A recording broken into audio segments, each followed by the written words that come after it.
Boa noite, bom dia, boa tarde. Não sei a hora que você vai assistir esse vídeo, mas nós vamos aqui falar sobre os temas importantíssimos aqui no nosso Instagram, né? Que somos Cristãos Pró Vida. E nós falamos aqui sobre a defesa da vida e lutamos pela vida acima de qualquer coisa. E vamos falar aqui sobre um tema interessantíssimo, um livro, um e-book maravilhoso do professor Marlon de Rosa, Desconstruindo as Falácias Abortistas. Isso mesmo, Desconstruindo as Falácias Abortistas. É o tema do livro do professor Marlon de Rosa e é um professor incrível, não é? É formado em bioética, então assim, ele estudiosíssimo no assunto e inclusive estou fazendo o curso dele Defesa da Vida, então eu recomendo a todas as pessoas que querem realmente defender a vida que façam esse curso dele. Eu tô aprendendo muita coisa, muitas das coisas que eu pensava, tinha uma ideia, né? Porque a gente tem uma ideia geral, né? Então a gente é meio que elevado nesses discursos, né? Então, assim, eu era muito levada a esses discursos que todo mundo repete. Eu achava... Então, depois quando você começa a estudar o tema e ver o que tem por trás de cada coisa, você vai começando a enxergar melhor, vai começando a ver o jogo muito mais claro.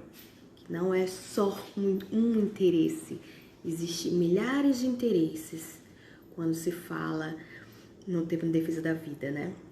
E no caso das pessoas que defendem o aborto, elas querem o quê? Elas defendem a cultura da morte. E é isso mesmo. Sobre uma bandeira de muitas outras coisas que, na verdade, tem muitos outros interesses difusos no meio. Então, vamos aqui falar sobre... Eu vou dividir, vão ser várias lives curtinhas. Deixa eu ver aqui quanto tempo, gente. 2 minutos. Vai ser várias lives curtinhas que eu vou colocando aqui no feed. E eu vou falar sobre aqueles pontos, né? Então, o que leva uma mulher que tá grávida, né, a abortar, praticar um aborto? Geralmente é o quê?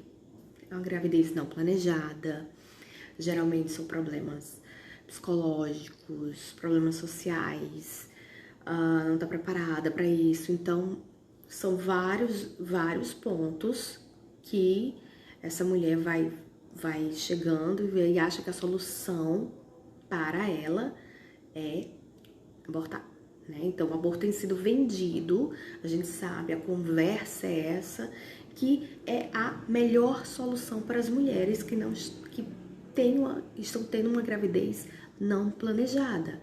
Então, assim, o aborto, ele não vai resolver esse problema. Ele simplesmente não vai resolver o problema. Você está trocando um problema por outro, não é? E aí a gente vai conversando. Então, esse discurso para aborto, ele despreza o quê?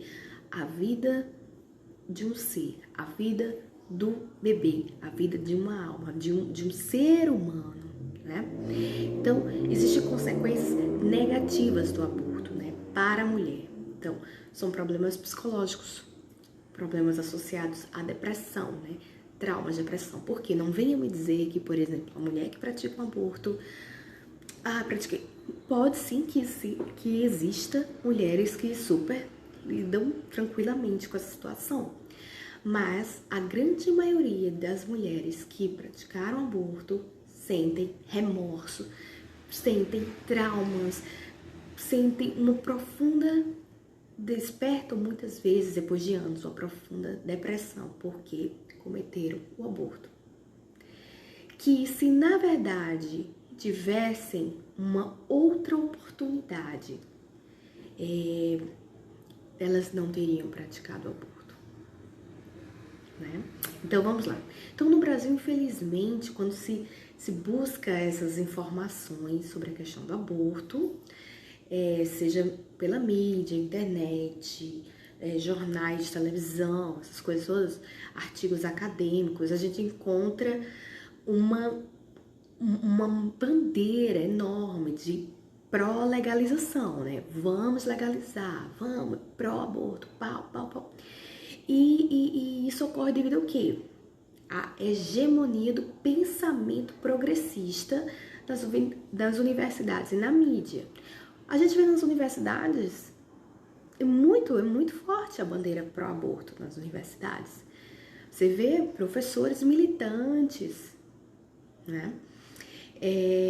Você vê a mídia, a maioria dos artistas abertamente a favor. Muitas vezes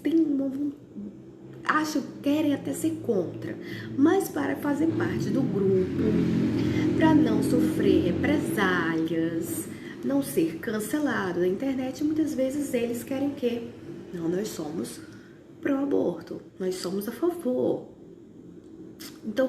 Então nós vemos que existe sim uma bandeira muito forte, muito ativa para a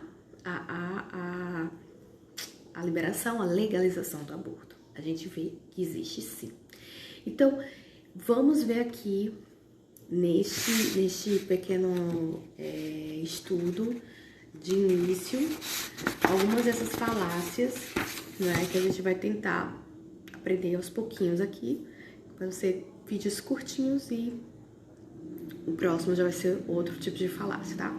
Então, vamos ver. O aborto em caso de estupro. A gente viu essa semana, né? Realmente, o caso da menina de 10 anos, né? Realmente foi terrível, muito terrível, triste demais, revoltante, dá asco, dá nojo de falar da questão do quanto essa garota sofreu. Mas nós vamos falar aqui de um modo geral, né? Então, vamos estudar agora o aborto no caso de estupro, tá? Então, assim, a gente vê aqui no discurso abortista, temos aqui a situação dos abortos em caso de estupro, certo?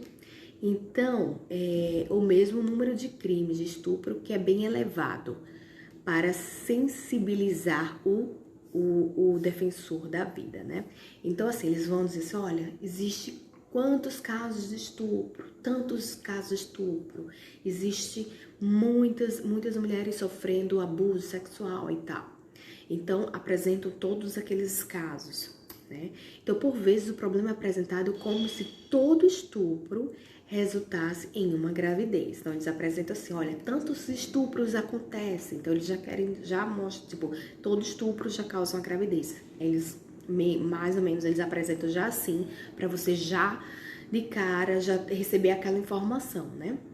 Então, mas não é verdade, é mentira. Nem todo estupro já resulta em gravidez, né?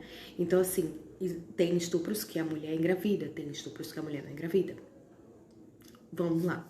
Então, não se deve, não se pretende menosprezar cada crime hediondo. Então, a gente não tá menosprezando. Estupro é um crime hediondo, é terrível, é nojento, dá asco. Mas, vamos ver, é uma violência sexual. Mas, se usar um número absoluto de casos de estupro para tratar do aborto em casos de estupro, né, desconsidera-se que, na verdade, cerca de 1% dos abortos realizados nos países onde a prática é liberada são devidos a casos de estupro. Gente, 1% dos casos de aborto em casos de estupro. O restante é qualquer outro motivo. Então, vamos lá. Então, no Uruguai e em Portugal, elas representam menos de 0,5% dos casos de aborto legais. No Uruguai e em Portugal. Assim, cerca de 98 a 99% dos abortos nos Estados Unidos e mais de 99% dos abortos legais no Uruguai e em Portugal se dão por outras razões, como a escolha da gestante, tá? Então, como podemos justificar a morte de uma criança inocente? Como é que a gente justifica? É fato inegável que o sofrimento de uma mulher vítima de abuso sexual é indescritível, a gente sabe. É triste, é terrível. Não tem como você descrever. uma mulher que sofreu uma violência sexual. E que ela poderá enfrentar uma série de problemas psicológicos, né, de ordem emocional, social, né? Então, devemos considerar certos fatos de que não mudam em função das circunstâncias a qual o bebê é concebido.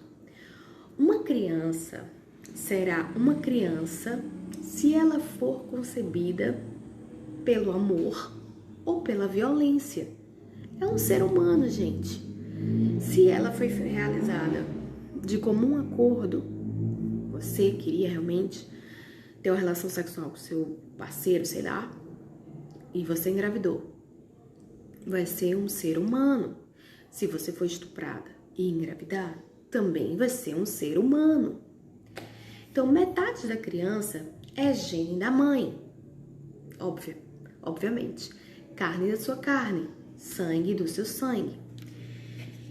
E a gente tá vendo, olha aqui, a criança não tem culpa pelos erros do seu pai, pela circunstância de que foi concebida, ela não tem culpa.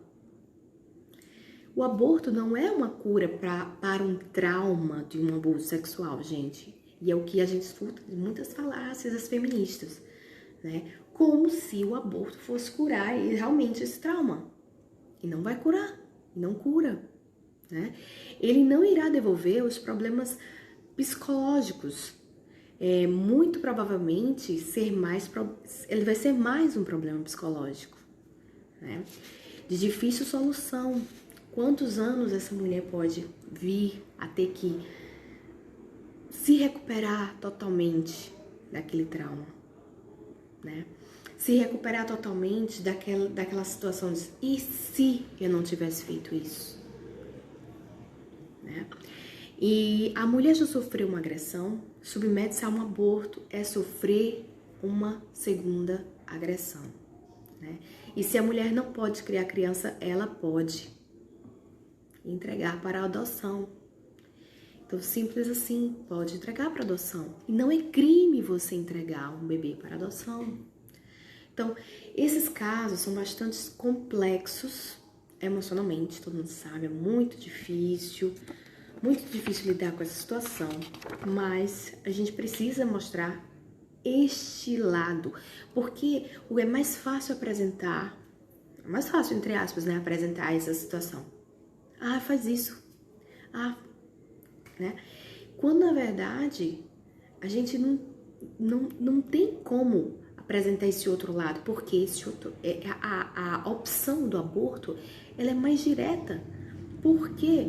Porque a gente vê que é muito melhor, muito mais trabalhado na mídia, nos jornais, na televisão, no meio artístico, em qualquer lugar, nas universidades. Então, esse conceito de que você vai lá, faz um aborto, tá entendendo? É muito mais direto para a mulher.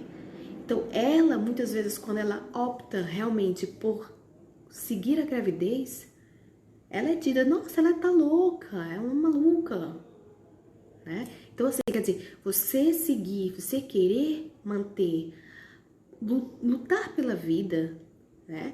Então, muitas vezes, você é tida como uma louca, ou tipo, sabe, você tá fazendo uma coisa absurda, né?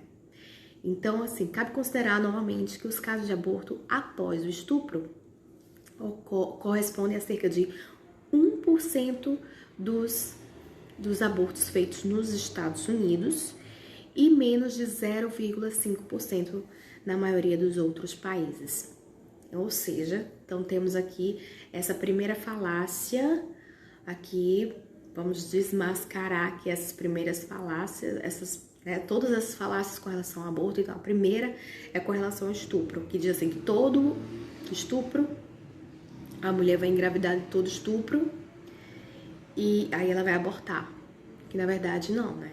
Nós vemos aqui os casos nos Estados Unidos, no Uruguai, em Portugal, que 1% dos casos de aborto nesses países, 0,5% dos casos desses países resulta em aborto, não é?